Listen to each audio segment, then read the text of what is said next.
الحمد لله ان الماتش ده خلص على خير. الحمد لله ان الماتش ده خلص قبل ما حد من الاتحاد الدولي لكرة القدم يشوف الماتش ده.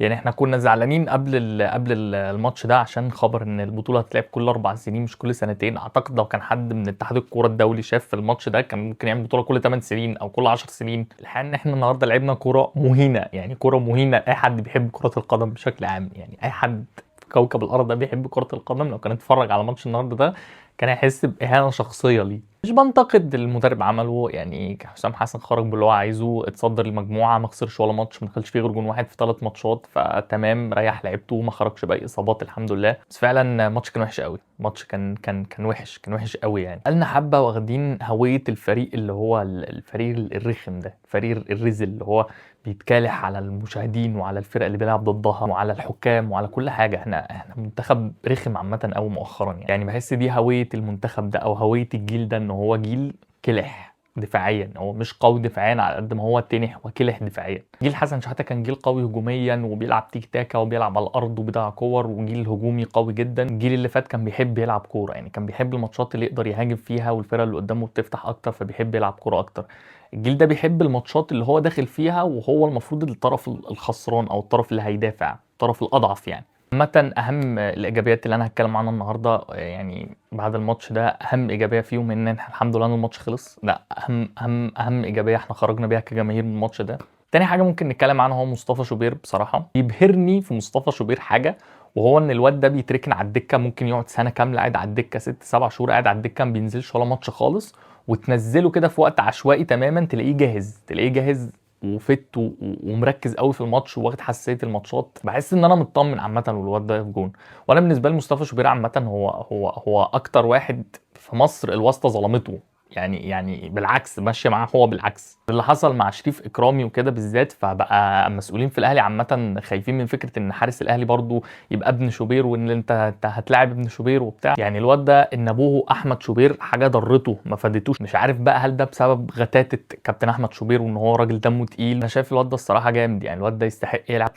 اتمنى اشوف الواد ده بره مصر، عشان الواد ده فعلا تحس المنتاليتي بتاعته فعلا منتاليتي لعيب ممكن يلعب بره مصر ويستحمل الاجواء وكده. بخلاف مصطفى شوبير مفيش ولا لعيب النهارده الصراحه عمل اداء اللي هو يستحق ان احنا نشيد بيه بقى ونتكلم عنه. في حاجات عايز اتكلم عنها، اول حاجه عايز اتكلم عنها هو التاكلات. يا جماعه احنا بنعمل تاكلات غريبه جدا. احنا من اول البطوله دي انا مقدر بقى الروح والحماس وعايزين نلعب بالروح والهويه وكابتن حسام حسن ويلا بينا. بس مش لازم كل كوره عشان انت بتلعب بروح عاليه وكده ان انت تنزل على الارض تجيبها بتاكل غبي. ويعني مش لازم، يعني دي مش جرينتا ان انت تنزل تجيب، يعني ان انت تلعب تاكل دي حاجه اصلا مش حلوه. ده حاجه ان انت معناها ان انت عملت حاجه غلط وبتصلحها. فمش لازم كل كوره يا جماعه اللعيبه بتاعتنا تنزل على الارض تعمل تاكل. النهارده مهند لاشين اتصاب بسبب حاجه زي كده. المره اللي فاتت محمد هاني اتطرد. التحاماتنا غبيه جدا، معظم التحاماتنا غبيه جدا. فلعيبتنا يا اما بتخش تعمل فاول غبي ملوش لازمه، يا اما بتخش هي اللي تتصاب وهي اللي بتتضر. اتمنى ناخد بالنا بقى عشان في ماتشات النوك اوت حاجه زي كده، كارت اصفر كارت احمر اصابه ممكن تفرق معاك في الماتش وتغير مسار الماتش كله. يعني اصلا فكره ان صلاح محسن هو النهارده اللي بدا كابتن منتخب مصر دي حاجه، يعني يعني حاجه بتعبر فعلا عن اللي هيحصل في الماتش ده. صلاح محسن يا جماعه كابتن منتخب مصر في ماتش في كاس افريقيا، دي كارثه، دي كارثه بشكل عام. يعني انا مش فاهم ازاي الناس اللي على تويتر ما اتكلمتش على الموضوع ده لحد دلوقتي، ان كابتن منتخب مصر تم اتهامه بالتحرش. وبصراحه انا ما فهمتش اصلا ليه صلاح محسن النهارده لعب الماتش كله. يعني ليه خرجت مصطفى محمد ومتمسك بصلاح محسن؟ صلاح محسن وحش. يعني هو رايح كمهاجم ثالث ماشي، هو يستحق مقعده في القايمه دي مهاجم كمهاجم ثالث، يعني لان ما عندناش مهاجمين في مصر اصلا. فتمام يعني روح كمهاجم ثالث، بس ليه تلعب ماتش كامل؟ وليه مصطفى محمد يخرج 245؟ انا نفسي افهم سر الخلاف ما بين حسام حسن ومصطفى محمد. انا مش حاسس ان الاثنين دول جايين مع بعض سكه. مصطفى محمد ما كملش 90 دقيقه تقريبا من ساعه ما حسام حسن مسك. وليه ماتش النهارده ده مصطفى محمد يخرج من الشوط الاول؟ يعني على اساس ان مصطفى محمد يعني كان مبوظ السيستم. مصطفى محمد من اللعيبه قليله اصلا في الجيل ده اللي بحس عندها الجوع التهديفي، او فكره ان هو عايز هو اللي يجيب اجوان. دي مش موجوده تقريبا غير عند صلاح. شخصيه المهاجم القوي اللي هو اللي عايز كل كره هو اللي يطلع فيها وهو اللي يحط بصمته فيها، دي مش موجوده غير في مصطفى محمد اصلا في الجيل ده كله دلوقتي. فيا ريت يعني تحلوا خلافاتكم مع بعض. احنا يعني انا عايز اتفرج على مصطفى محمد الصراحه اكتر من كده في البطوله يعني، خصوصا ان صلاح محسن واسامه فيصل الاثنين بعيد قوي عن مصطفى محمد، يعني بعيد قوي يعني هم في حته تانية. وانا مش فاهم صراحه ايه الكور اللي قاعدين ماتش كنا نلعب كور في ظهر المدافعين على اساس بقى ان احنا الاثنين سترايكرز بتوعنا مثلا كيليان امبابي وعثمان ديمبلي. انا مش فاهم برضو، مش فاهم. حتى صلاح محسن بيجري بالعافيه، مصطفى محمد مش بتاع الكور دي. مصطفى محمد راجل في البوكس بيستلم بيلعب بدماغه اكتر. الناس اللي عايز اتكلم عنها برضو ابراهيم عادل. ايه يا هيما؟ ايه انتوا متخيلين يا جدعان؟ ابراهيم عادل ده من سنتين تقريبا، بس من ساعه الاولمبيكس الراجل ده كان في مطار مدريد. يعني الراجل ده جابوه من مطار في اسبانيا، كان خلاص هيمضي الختافي. ايه بقى ايه اللي حصل؟ ايه اللي ودانا الخليج؟ ايه اللي ودانا الخليج؟ اللعيب المصري لما بيروح الخليج بيتحول زيه بالظبط زي اي شاب مصري عامل مغترب بيروح الخليج، بيبدا يتخن، بيبدا يفقد الشغف عامه في الحياه، تحسه ديسكونكتد عن الواقع كده. ابراهيم عادل من اللعيبه الصراحه اللي خذلتني النهارده. يعني انا كنت شايف من اول بطوله ان هو المفروض يبدا ويلعب اكتر من كده ويلعب على تريزيجيه، بس هو النهارده بصراحه كان اداؤه وحش قوي. يعني انا فورمه الخليج دي ما بحبهاش في اللعيبه، سواء هو بقى او حمدي فتحي. ولما بنقول خليج ما بنتكلمش على الدوري السعودي، ماشي؟ عشان بس السعوديين ما يزعلوش، في سعوديين بيتفرجوا. يمكن اللعيب الوحيد النهارده اللي ممكن اقول ان انا عايز اشوفه في الماتشات بعد كده اساسي هو بصراحه احمد فتوح. يعني فتوح لعيب بيلعب كوره على الارض حلو قوي، بيعرف يخرج بالهجمه، بيعرف ينشط الجبهه الشمال دي هجوميا. محمد حمدي عمل ماتشات حلوه قوي دفاعيا، وان هو بيسند وان هو فيت اكتر بكتير. بس انا شايف برضو ان هما الاثنين يعني ده ليه دور وده ليه دور، ده ليه ماتشات وده ليه ماتشات. ما ينفعش ان انا في ماتشات النوك اوتس كلها اعتمد على محمد حمدي. انا شايف ان احمد فتوح المفروض يبقى ليه دور كبير، خصوصا في الماتشات اللي انت عايز تلعب فيها كوره وتطلع بالكوره من الناحيه الشمال. محمد حمدي في الخروج بالهجمه واللعب برجله ومعاه تريزيجيه بتبقى الصراحه الناحيه الشمال دي خنيقه، بتبقى هتموتني. كابتن احمد عيد، ايه اللي حضرتك عامله في شعرك ده؟ يعني انا حاسس الستايل ده بقى له كذا سنه خلص. يعني حضرتك مش مراهق يعني. مش عايز اظلمه برضو بصراحه، احمد عيد لسه يعني لسه باكي من صغير، لسه ناقصه خبرات كتير قوي بصراحه. انا شخصيا ما كنتش مطمن هو بيلعب النهارده. احنا حظنا برضو ان اللي كان بيلعب عليه النهارده هو الجناح الخطير شيكو بنزا. يعني الله يكون في عون الزملكاويه. انا مش عارف الصراحه انتوا بتستحملوا الراجل ده ازاي. انا كنت بلعب ضده، يعني انا بلعب ضده وادركت قد ايه هو يعني كواليتي رديئه وجناح قميء. فتخيل لما انت بقى الراجل ده هو الجناح الشمال الاساسي في فريقك، فالله يكون في عونكم طبعا. شيكو بانزا مش مجرد الموضوع كوره عنده، هو في حاجه في دماغه. يعني انا فعلا كنتش بفهم افيهات الزملكاويه لما بيقولوا عليه مجنون وبتاع، بس هو فعلا في حاجه، في خلل في دماغه بعيدا عن الكوره. يعني ممكن نتكلم على حاجه بقى بصراحه جدا. هو كابتن احمد السيد زيزو يعني فين؟ ما جاش المغرب لحد دلوقتي. يعني رغم ان انا برضه هرجع اقول لك ان انا بشوف ان هو بدايته اساسي مهمه، لان هو بيلعب في الناحيه اليمين فبينشط الناحيه اليمين، فمحمد صلاح بيبدا يظهر اكتر. لكن اداء احمد سيد زيزو نفسه بالذات بقى بان في ماتش النهارده لما جات لك فرص، لما انت كنت لعيب مهم في الملعب مش متغطي بلعيبه اكبر منك. ايه يا مان؟ في ايه يعني؟ في ايه؟ عندي شكوك من الصفقات اللي الاهلي عملها كلها فجاه قبل كاس العالم للانديه، لان اللعيبه اللي جت كلها كانت لعيبه جامده جدا قبل ما تيجي. ولما اتلموا كلهم مع بعض في حاجه غلط ضربت، في حاجه غلط ضربت. يعني تريزيجيه ضرب اشرف بن شرقي، مش هو اشرف بن شرقي بتاع الزمالك.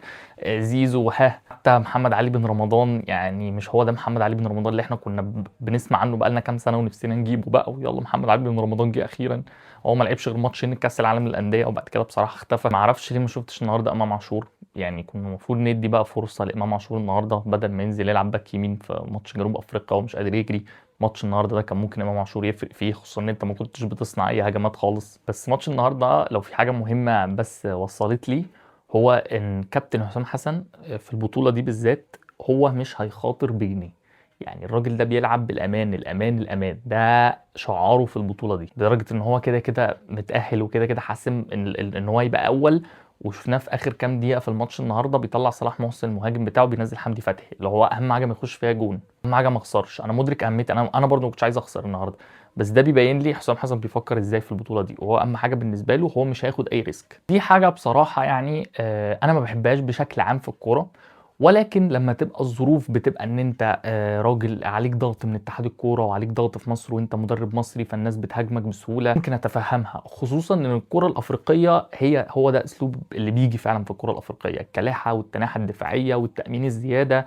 هو ده اللي بينفع في افريقيا بشكل عام، وهو دي النسخ المصريه اللي قدرت توصل للنهائي في اخر كام سنه، سواء في 2021 و2017 كانت نسخ دفاعيه. خصوصا كمان ان انت عندك السكواد بتاعك في خط الظهر كمان السنه دي بالذات اضعف من اي بطوله تانية، يعني هو اضعف حتى من بطوله 2024 اللي كان فيها فيتوريا اللي كان خط دفاعنا فيها وحش، بس كاسماء كان في لسه عبد المنعم ساعتها، كان الشناوي لسه في البرايم بتاعه، وكان معانا احمد حجازي.